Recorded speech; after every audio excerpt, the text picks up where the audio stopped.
Iran को बड़ा धोखा मिला है। ईरान इसीलिए और बौखलाया हुआ है। ईरान को IAEA ने धोखा दिया है। मुझे पता है कि आपको शौक नहीं लगा होगा, लेकिन रिपोर्ट मैं आपको बता देता हूं। रूल के हिसाब से ईरान के सेंसिटिव डेटा, डॉक्यूमेंट जो ईरान के परमाणु संस्थानों और परमाणु इलाकों की है, रिपोर्ट के मुताबिक वो तमाम डॉक्यूमेंट IAEA जब जांच करता है, बनाता है, और रूल ये था कि उसको तेहरान से बाहर नहीं लेके जा सकता IAEA। लेकिन IAEA के 2 अधिकारी इस कानून को तोड़ते हुए ईरान के सेंसिटिव डेटा और डॉक्यूमेंट को ईरान से बाहर वियना ले गए। जी हां, दूसरे देश ले गए। अब इसकी जानकारी जब ईरान को मिली है तो ईरान ने इसीलिए कहा जा रहा है कि IAEA को पूरी तरह से रोका हुआ है और अपने परमाणु प्रोग्राम की तरफ जाने नहीं दे रहा है, ना इंस्पेक्शन होने दे रहा है, और ईरान बुरी तरह से इसी मामले पे भड़क गया है। अब IAEA ने उधर रिपोर्ट जारी की और कहा कि जब ईरान पर हमला हुआ उससे पहले 440 किलोग्राम यूरेनियम, जो 60% एनरिच यूरेनियम था, ईरान का मौजूद था ईरान के पास उस जगह पर जहां हमला हुआ, जहां ईरान का जो खुफिया परमाणु अड्डा है, जहां पर अमेरिका ने अटैक किया, वहां पर लगभग आधा किलो जो यूरेनियम एनरिच था वो मौजूद था। लेकिन अभी ये क्लियर नहीं है कि वो यूरेनियम बर्बाद हुआ है या ईरान के पास मौजूद है। वहीं सैटेलाइट रिपोर्ट से खुलासा हुआ है, सैटेलाइट तस्वीरों से क्लियर हो गया है कि ईरान अपनी न्यूक्लियर साइट से न्यूक्लियर इक्विपमेंट्स, मशीनें हटा रहा है, ताकि जब अंतर्राष्ट्रीय कोई जांच हो तो ईरान पर किसी तरह का इल्जाम न लग सके। लास्ट टाइम ईरान के सीनियर कमांडर, एक खातमुल अंबिया नाम का जो है संगठन है गवर्नमेंट का, IRGC का ही है, उनके हेड को इजराइल ने कत्ल कर दिया था। अब आपकी स्क्रीन पर अली अब्दुल्लाही अली आबादी नाम के ये व्यक्ति हैं जो अब नए कमांडर हैं ईरान की रिजीम खातमुल अंबिया सेंटर हेडक्वार्टर के, जो कि काफी बड़ा पोस्ट है और ये अब टॉप के कमांडर बन चुके हैं। वहीं ईरान के मेंबर ऑफ पार्लियामेंट ने खुलासा किया है कि हम चीन और रूस से डिफेंस सिस्टम लेने की तैयारी कर रहे हैं और फाइटर जेट भी खरीदने की बात कर रहे हैं। जैसा मैं आपको बता चुका हूं कि ईरान पर हमले की संभावनाएं बहुत ज़्यादा हैं।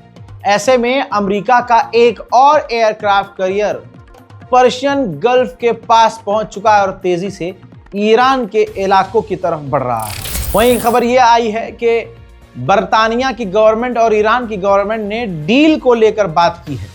ब्रिटेन ने मनाने की कोशिश की है कि ईरान डोनाल्ड ट्रंप से डील कर ले।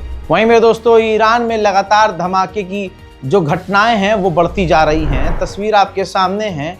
इस्फहान के इलाके में खतरनाक धमाके की आवाज़ के बाद ये उठता हुआ धुआं बता रहा है कि मूसाद अभी भी ईरान के अंदर बड़े कांड कर रहा है। वहीं IRGC के टॉप कमांडर ने कहा कि दुश्मन के पास इतनी एबिलिटी नहीं है कि वो दोबारा जंग शुरू कर सके, और हम इतने मजबूत हैं कि हम मुंहतोड़ जवाब दे सकते हैं और हमारे लोग पूरी तरह से सेफ। वहीं मेरे दोस्तों, ईरान के विदेश मंत्री पहुंचे हैं कतर, और कतर के अमीर से, कतर की गवर्नमेंट से उन्होंने मुलाकात की है। यह नहीं पता कि दोनों ने बात क्या की है, लेकिन एक बात क्लियर है कि ईरान अपने आसपास के देशों को एक बार फिर से अपना बना रहा है, ताकि जंग के दौरान कोई भी अरब ईरान के खिलाफ कदम न उठाए।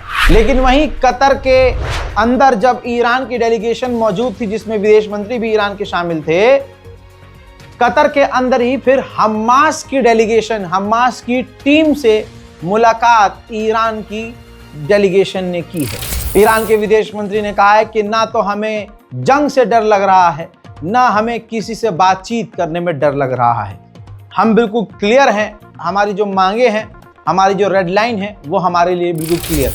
2 महीने 12 डेज वॉर को हो चुके हैं और अभी भी ईरान के ऊपर लगातार साइबर अटैक हो रहे हैं और जगह जगह पर धमाके और आग की घटनाएं देखी जा रही हैं। हजरात, अभी कुछ दिन पहले ऑस्ट्रेलिया ने अपने मुल्क से ईरान के एम्बेसडर को निकाल दिया।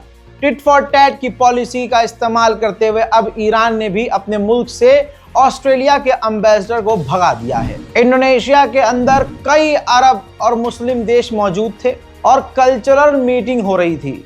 इस दौरान सीरिया के गवर्नमेंट के हरामीपने को पहचानिएगा। ये मुसलमानों के साथ नहीं है, ये अमेरिका और इजराइल के साथ है। कैसे?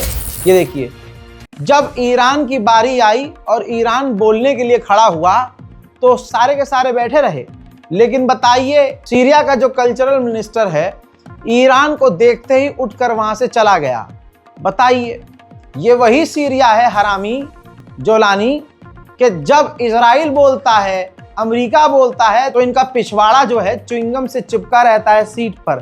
पूरे अरब देश भी, जो बेशरम देश हैं, वो भी उठकर चले जाते हैं इजराइल के बोलने पर, लेकिन ये बैठा रहता है। सीरिया की जो ये गवर्नमेंट आई है नई, ये बैठी रहती है, लेकिन जब एक मुस्लिम देश बोलता है तो ये सुअर उठ के चले जाते हैं। ये बात क्लियर हो गई है कि 12 दिन की जंग में अमेरिका के जो एयर डिफेंस सिस्टम इजराइल के पास मौजूद थे, उसके इंटरसेप्टर्स ही खत्म हो गए थे। देखिए, मशीन होती है डिफेंस सिस्टम, उसके अंदर से रॉकेट निकलता है, वो ईरान यानी दुश्मन की मिसाइल और ड्रोन से जाके टकराता है।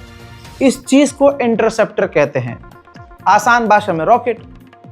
तो पहली बार ऐसा हुआ कि 12 दिन के अंदर अमेरिकी इजरायली इंटरसेप्टर्स खत्म हो गए। अब इतिहास में पहली बार ऐसा हुआ है। रिपोर्ट यह है कि अमेरिका ने सबसे बड़ा कॉन्ट्रैक्ट हथियार बनाने वाली अपने देश की कंपनी लॉकहीड मार्टिन को दिया है। 9.8 बिलियन डॉलर की मिसाइल ऑर्डर की है कि आप हमारे इंटरसेप्टर्स की मिसाइल बनाइए। क्यों दोस्तों? ये इजराइल की मदद के लिए और अपनी मदद के लिए, क्योंकि आने वाले समय में ईरान बड़े बड़े हमले करेगा अगर ये जंग छेड़ेंगे। 12 दिन में इनके इंटरसेप्टर खाली हो गए थे, खत्म हो गए थे। तो अगर जंग आगे बढ़ेगी तो ईरान इनके साथ क्या करेगा? तो यानी जिस देश को ये कमजोर अब तक साबित करते आए, उस देश ने इनको मजबूर कर दिया कि अपने इतिहास का सबसे बड़ा बजट इनको बनाना पड़े और 9 बिलियन डॉलर के रॉकेट और इंटरसेप्टर का ऑर्डर करना पड़े। जंग के दौरान इविन जेल पर इजराइल ने ईरान के हमला किया, जिसमें सारे कैदी भाग गए थे और कई मारे गए।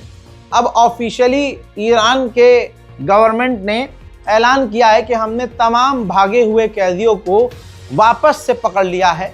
अब सिर्फ 15 ऐसे कैदी हैं जो हमारी पहुंच से बाहर हैं और उनकी तलाश जारी है। दोस्तों, ईरान स्पेशल रिपोर्ट में फिलहाल के लिए इतना ही। इस रिपोर्ट को शेयर जरूर कीजिएगा, हमारे चैनल को सब्सक्राइब कीजिए और अपनी राय कमेंट सेक्शन में लिखते रहिए। मैं हूं रजा और आप देख रहे थे रजाग्राफी अनस्क्रिप्टेड। जय हिंद।